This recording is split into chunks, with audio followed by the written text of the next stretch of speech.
एक भगवान के परम भक्त थे, नारायण दास उनका नाम था। बहुत ध्यान से सुनना।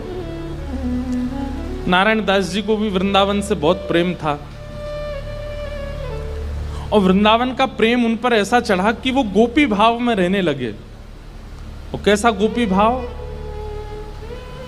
श्रृंगार कर लेते, बिंदी लगा लेते, मांग में सिंदूर भर लेते, बड़े बड़े केश कर लिए थे, पैरों में नूपुर पहनते, हाथों में चूड़ियां पहनते और लहंगा पहन करके और बढ़िया सुंदर श्रृंगार करके किसी के सामने नहीं जाते थे। अपने गोपाल जी उनको तैयार करके, उनका श्रृंगार करके उनका भोग लगा के उनके सामने नाचते थे, अपने ठाकुर जी के आगे, और किसी को नहीं दिखाते थे, बस अपने ठाकुर जी को दर्शन कराते थे। नाचते थे, गाते थे, रिझाते थे और फिर नाचते नाचते फिर प्रसादी सिद्ध करते, प्रसादी सिद्ध करके फिर राजभोग करा देते, व्यारू करा देते, कलेऊ करा देते, ठाकुर जी के अष्टाम लीला करते, अष्टयाम भोग धराते, लेकिन नृत्य और गायन ये दो सेवा नहीं छोड़ते थे। लेकिन धीरे धीरे वैष्णवों ने उनको देखना, ढूंढना शुरू कर दिया।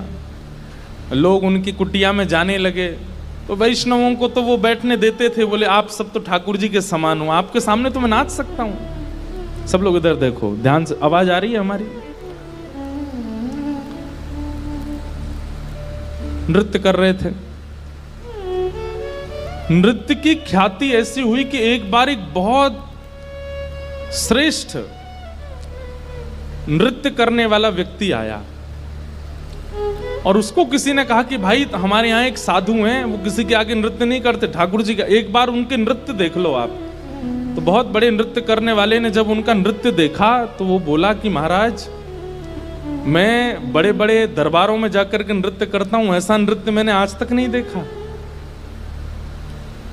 सब लोगों ने कहा बोले भैया ये ठाकुर जी के लिए नृत्य करते हैं। लेकिन उस नृत्य करने वाले ने किसी बादशाह को खबर करा दी कि वृंदावन में एक महात्मा है, और बोले वो गोपी बनकर के अपने ठाकुर जी के आगे नृत्य करते हैं और गाते हुए नृत्य करते हैं, ऐसा नृत्य मैंने आज तक नहीं देखा।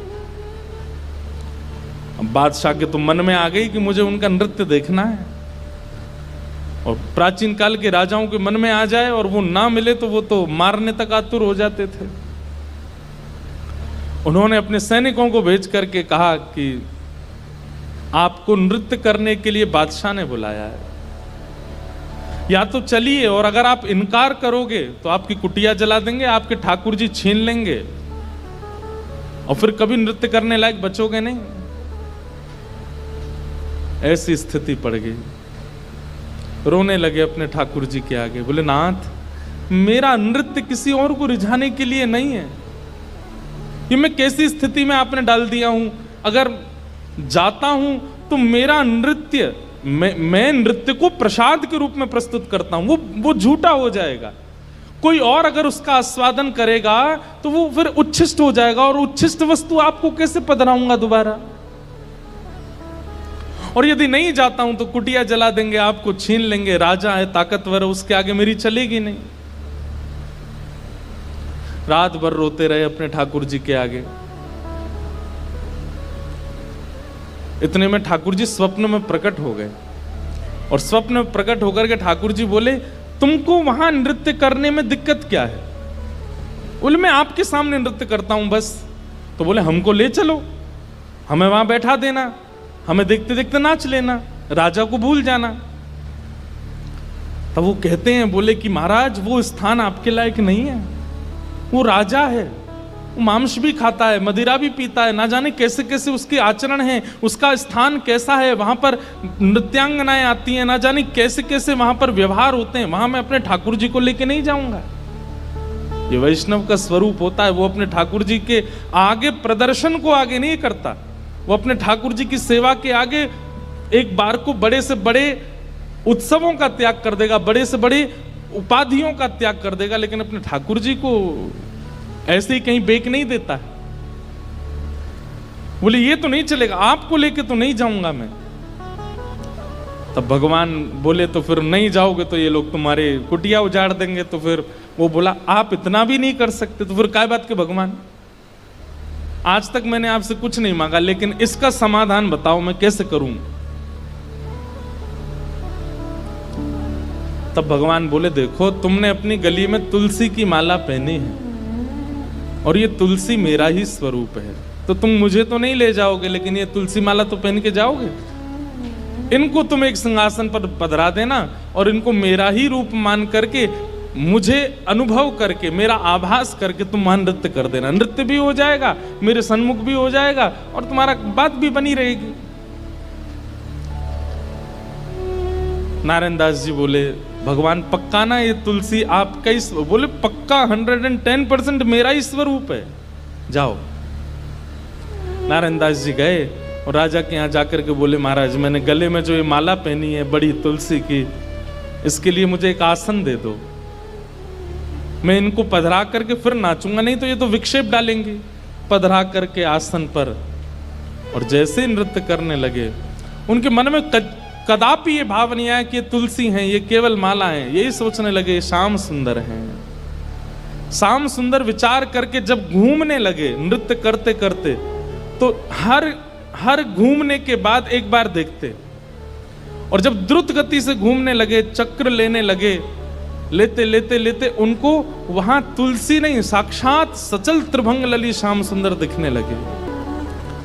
आज तक अपनी कुटिया में नृत्य किया था तो कभी ठाकुर जी ऐसे प्रत्यक्ष प्रकट नहीं हुए, लेकिन आज उस दरबार में ठाकुर जी प्रत्यक्ष प्रकट हो गए। क्यों? उनकी भावना से रीझ करके ठाकुर जी प्रकट हो गए, और जैसे ही ठाकुर जी प्रकट हुए, वो चक्र लेते लेते लेते लेते लेते वहीं उन्होंने प्राण त्याग दिए और ठाकुर जी में विलीन हो गए।